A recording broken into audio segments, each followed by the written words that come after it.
Hello and a very warm welcome to a brand new edition of World Panorama with me, Frank Pereira, on Rajya Sabha Television. Over the next half an hour, we'll bring you a roundup of all the significant events to have happened around the world this week. But first, a look at the headlines.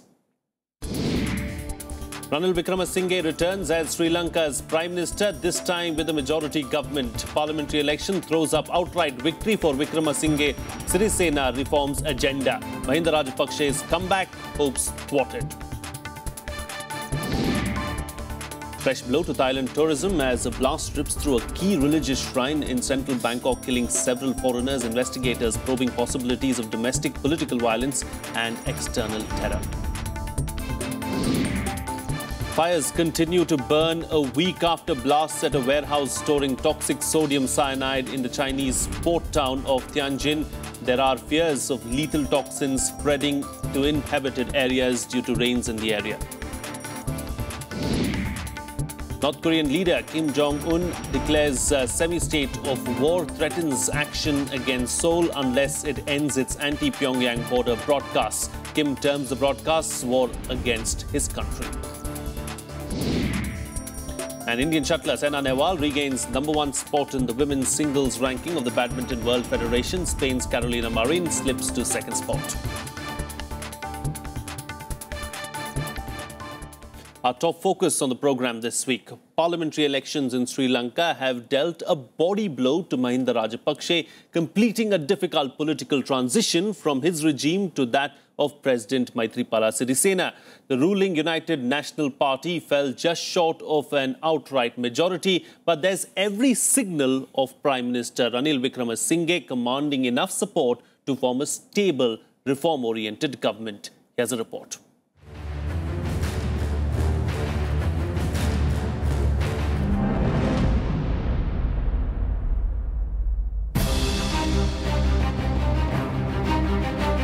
The man of the moment, Ranil Wickremesinghe, returns to Prime Minister's office in Colombo, this time by a strong enough mandate after 8 months of a minority rule.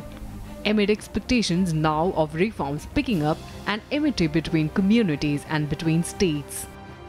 On August 17, the people of this country, exercising their franchise in the parliamentary election, confirm the January 8th revolution and the good governance that we have started. I've already spoken to the religious leaders. I want everyone to come together now. Think of the country. Think of the people. We can achieve unity, progress in this country if we work together even for 2 to 3 years. Wickremesinghe's UNP doubled its representation to win 106 seats. Final results showed 7 short of a majority in the 225-seat chamber. But he should still be able to control the parliament with the support of allies of President Sirisena. The alliance led by Rajapaksa's Sri Lanka Freedom Party took 95 seats after suffering heavy losses. The Tamil National Alliance got 16, others got 8. After defeat in January's presidential polls, the parliamentary elections dashed former President Mahinda Rajapaksa's hopes of clinging to power as Prime Minister. Seen as a verdict against his strongman unaccountable approach, Rajapaksa will now head a rump opposition in Parliament. For President Maithripala Sirisena, on the other hand, Rajapaksa's loss comes as an underscoring of control on Sri Lanka's future. Interestingly, Sirisena belongs to the same Sri Lanka Freedom Party as Rajapaksa. But his support to Wickremesinghe against his bit noir Rajapaksa was unequivocal. Sri Lanka is now set to tread on a road governed by him. It will be another national reconciliation government. Yeah, priority would be the economy, political reformation, and to handle the international situation. Then there is the geo-strategic aspect that comes with the election. Defeat for Rajapaksa will keep Sri Lanka on a non-aligned foreign policy course and loosen its ties with China. During Rajapaksa's rule, China had pumped in billions of dollars to try to turn the Indian Ocean island into a maritime outpost. Under Sirisena, the strategically located Emerald Isle has moved closer to India and the US. It also comes as a leg up to economic reforms welcomed by global investors. It is a good thing because now a clear mandate has been given, because January 8th, I think, it was a presidential mandate that was given, but now there's a parliamentary mandate. So a lot of the reforms that need to be done, for example, education reforms where they want to increase spending, health reforms. So those kind of things would be beneficial for in the next 5 years. President Sirisena has cut himself out as a humble figure with none of the muscular bravado of his predecessor. Rajapaksa, on the other hand, could not be confronted with judicial reckoning along with his brothers for misusing power. For Sri Lanka, the veritable end of one era, the definitive dawn of another. Bureau Report, Rajya Sabha TV. Well, joining me for a chat this week to talk about this is former diplomat Mr. Nirupam Sen.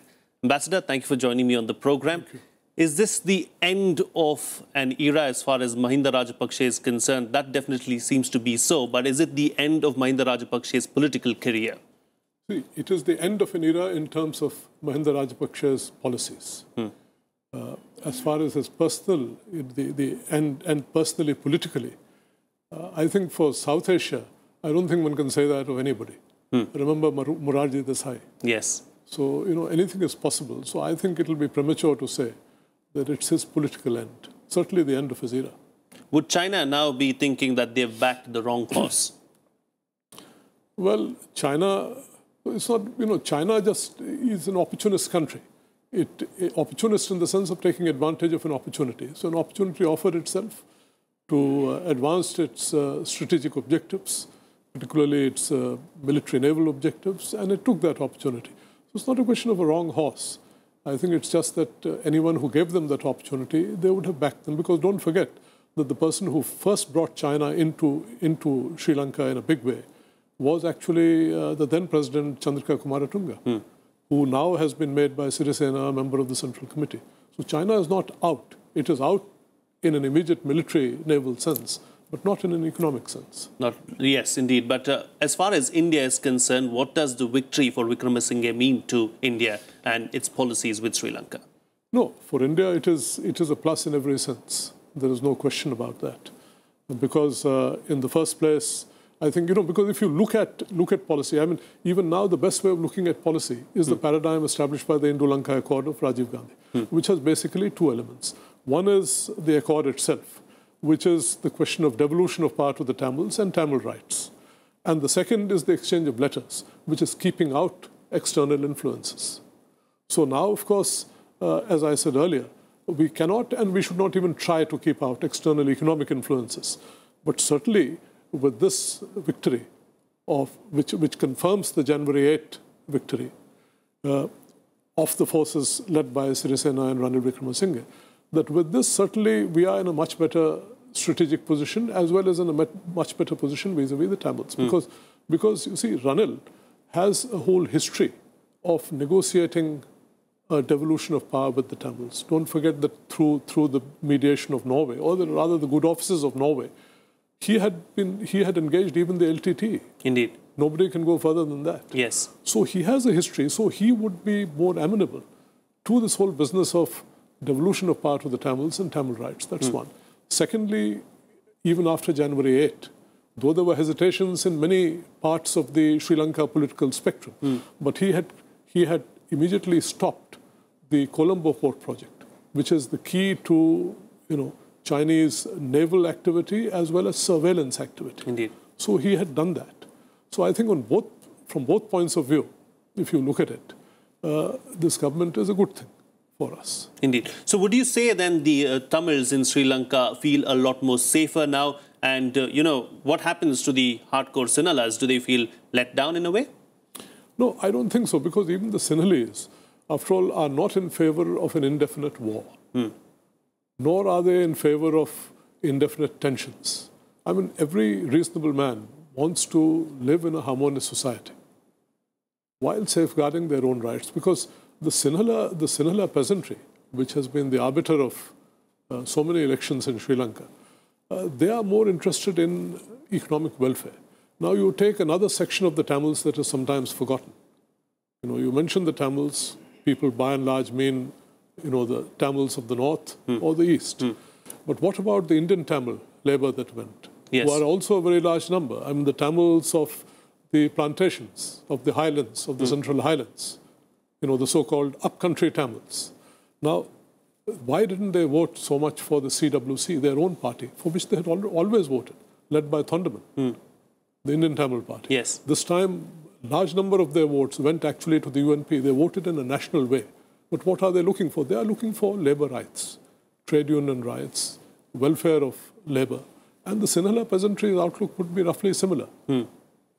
Employment, cost of living, welfare.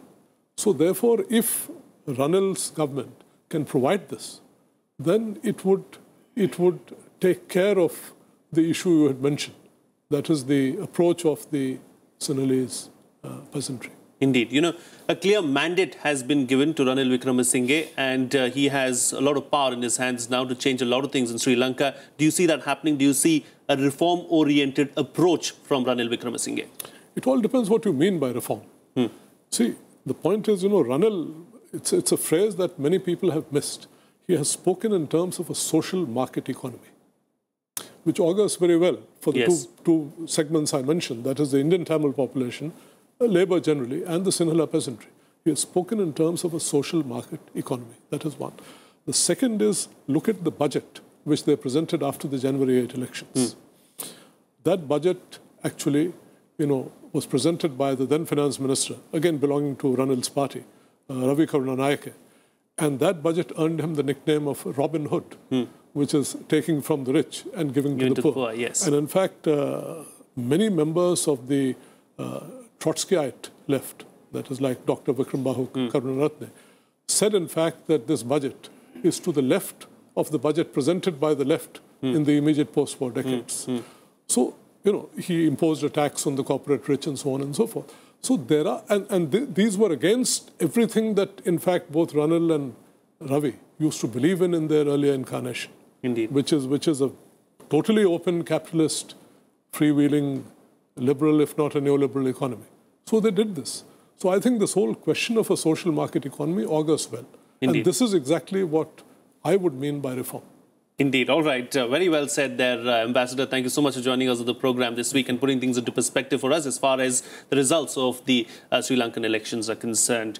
Moving on now, of course, we'll slip into a short break here, but still to come, Greek Prime Minister Alexis Tsipras resigns and calls for snap polls as the country looks to find its way out of financial crisis. That and much more still to come. Stay tuned. We'll be right back.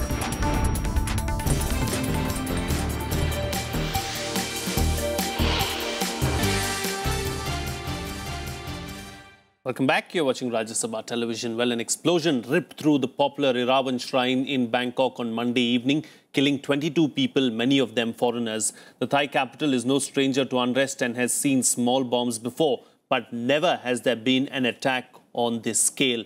Investigations are looking at several possible suspects ranging from domestic political violence to international migrant conflict. Here's the report.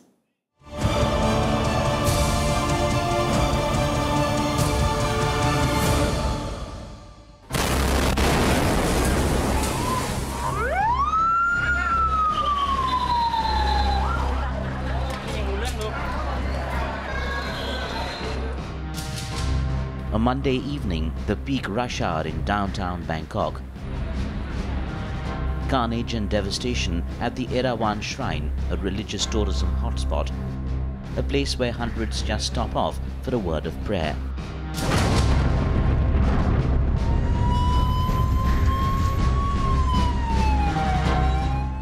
Thai police said it was a pipe bomb, TNT stuffed into a pipe and wrapped with white cloth, killing 12 on the spot, 10 more in the next few hours. Many were foreigners, Chinese and Malaysians and more. 120 were injured. ไม่คิดว่าจิตใจคนร้ายจะโหดเหี้ยมอำมหิตขนาดนี้ที่ลงมือกระทำกับบุคคลซึ่งตรงจุดนี้นะครับก็ต้องถือว่าเป็นจุดที่ No claims of responsibility this time. Based on CCTV footage, sleuths zeroed in on an individual, the one in the yellow t-shirt. He carries a backpack, wanders around the shrine, and then leaves the backpack at one spot. Police is looking at leads from there. So who do the tactics employed link with? Who was behind this attack? Several theories have arisen. One points at Islamist insurgents fighting for an independent state, but they only carry out small attacks in the south. Others blame the recent political violence in Thailand, divisions between supporters of the Shinawatra family and the Bangkok elite. The military taking control didn't go down well with Shinawatra.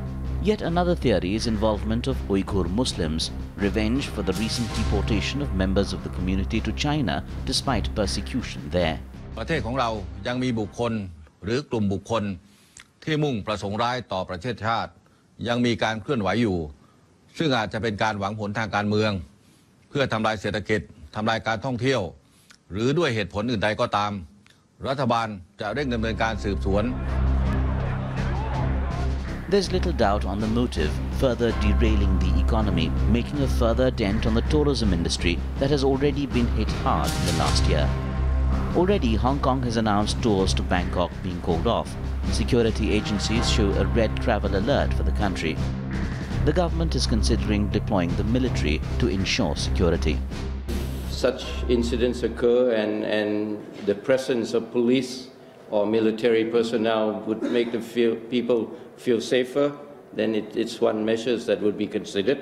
But if the situation, the authorities feel that it's under control, then the police will continue to do their job. Another terror attempt 2 days after the one at the shrine at a bridge in Bangkok has raised further fears. Thankfully, this one did not cause the damage intended.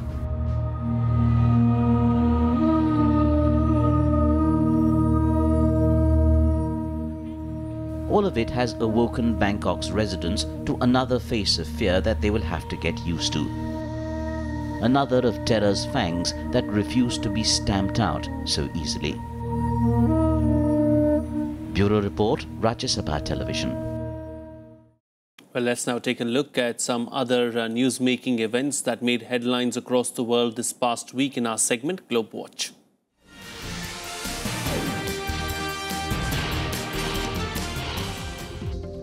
Greek Prime Minister Alexis Tsipras resigned on Thursday, hoping to strengthen his hold on power in snap elections after 7 months in office, in which he fought Greece's creditors for a better bailout deal but had to cave in. Tsipras submitted his resignation to the president and asked for the earliest possible election date.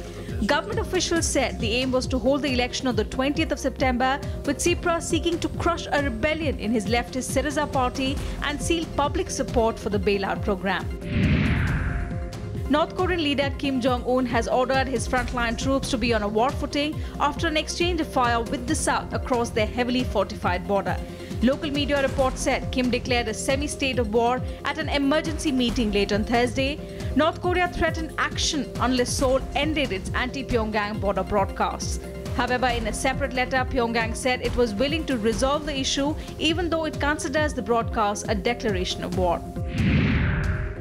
Pakistan said it will not host next month's Commonwealth Parliamentary Union meeting amid a row with India over its refusal to invite the Speaker of Jammu and Kashmir Assembly for the conference. India also decided to boycott the conference if the neighbour played host. Pakistan has said there will be no change in its stance on the Kashmir issue. Pakistan's National Assembly Speaker Ayaz Sadiq informed the London Secretariat of the decision. The conference will now be held in New York. Indonesian officials recovered all 54 bodies from the site of Sunday's Trigana Air Service plane crash. Bad weather is believed to have been a possible reason for the crash, although the age of the plane could also have been a factor. The twin turboprop plane lost contact with air traffic controllers half an hour into its journey from the provincial capital Jayapura to the town of Oksibil. Trigana has had 14 serious incidents since it began operations in the 90s.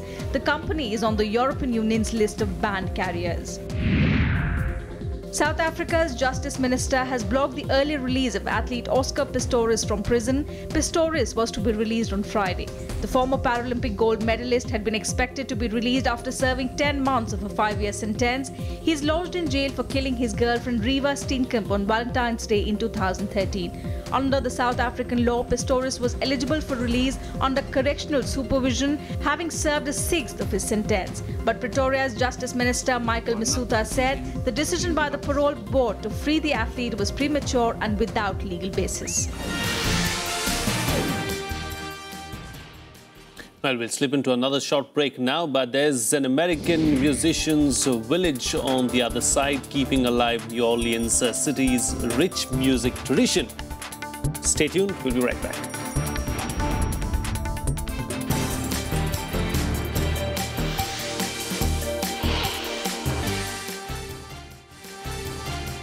Welcome back. You're watching Rajya Sabha Television. Well, the Chinese government has ordered a detailed probe into the massive August 12th blasts at a chemical warehouse in Tianjin, even amid fears of the impact and spread of toxic pollutants, including lethal cyanide. Strong criticism and protests have erupted on flouting of rules related to location of facilities stocking dangerous materials, with allegations of a cover-up not far behind. Here's more.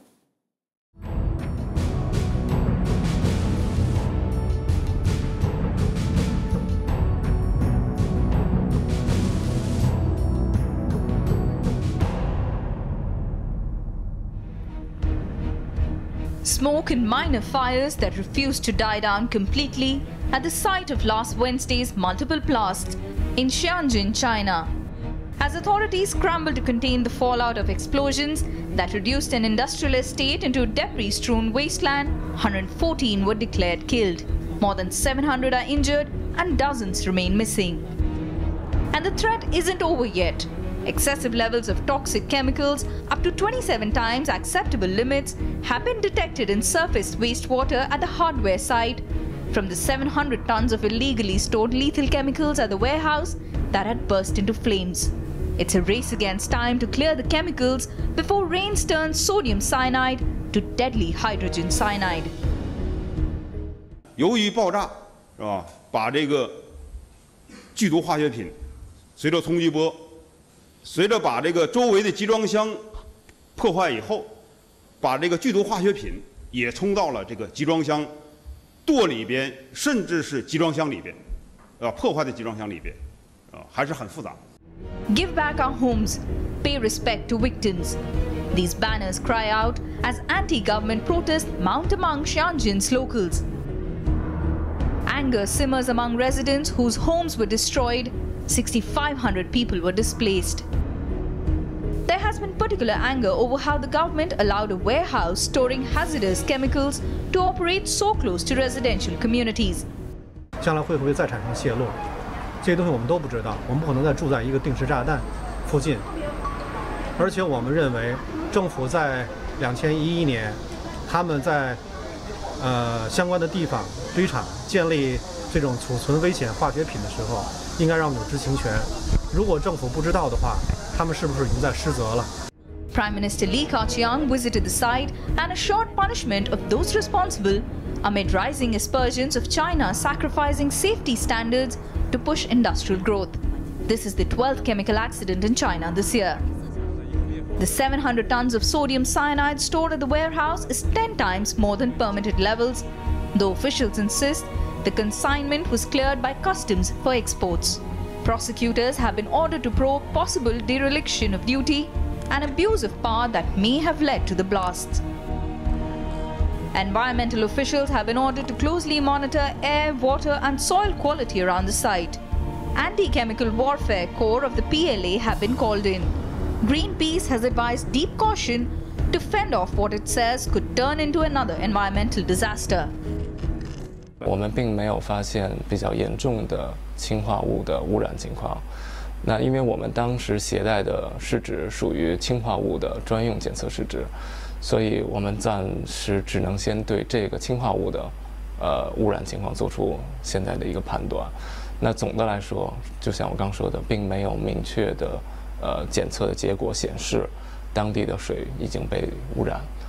The Tianjin industrial tragedy also revives criticism on China's reaction to the spate of such disasters over the last few years. Chinese state-run media has lambasted officials for a lack of transparency over the massive explosions. Authorities have moved to limit criticism by suspending or shutting down dozens of websites and hundreds of social media accounts. Realities remain under the scanner. Bureau Report, Rajya Sabha TV. Shifting focus now, let's get you up to speed with some big events this week from the sporting arena in our sports wrap.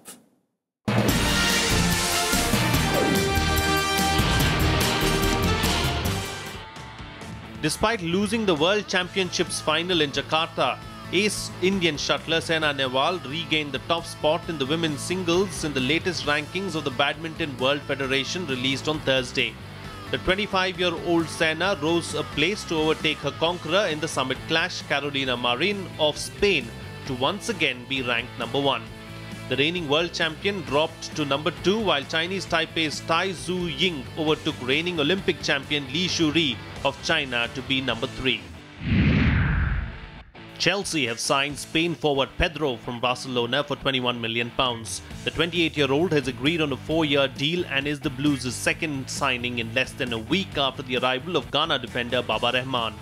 The Spain international, who was a target of Manchester United, is a product of the Catalan club's academy and has scored 99 goals in 326 appearances since his debut in 2008. He had 50 appearances for the European champions last season and has won the Champions League 3 times, scoring a goal in the 2011 final against United, as well as 5 La Liga titles. Croatian midfielder Mateo Kovacic has joined Real Madrid on a 6-year contract from Inter Milan for an undisclosed amount of money. Kovacic began his career in his homeland with Dinamo Zagreb before moving to Inter 2 years ago, where he scored 8 goals in 97 appearances. However, Inter coach Roberto Mancini admitted earlier this week that financial fair play pressures had forced the Serie A side into selling one of their prized assets. And finally on the program tonight, a musician's village in a residential neighborhood of New Orleans in the US helps preserve the city's musical culture.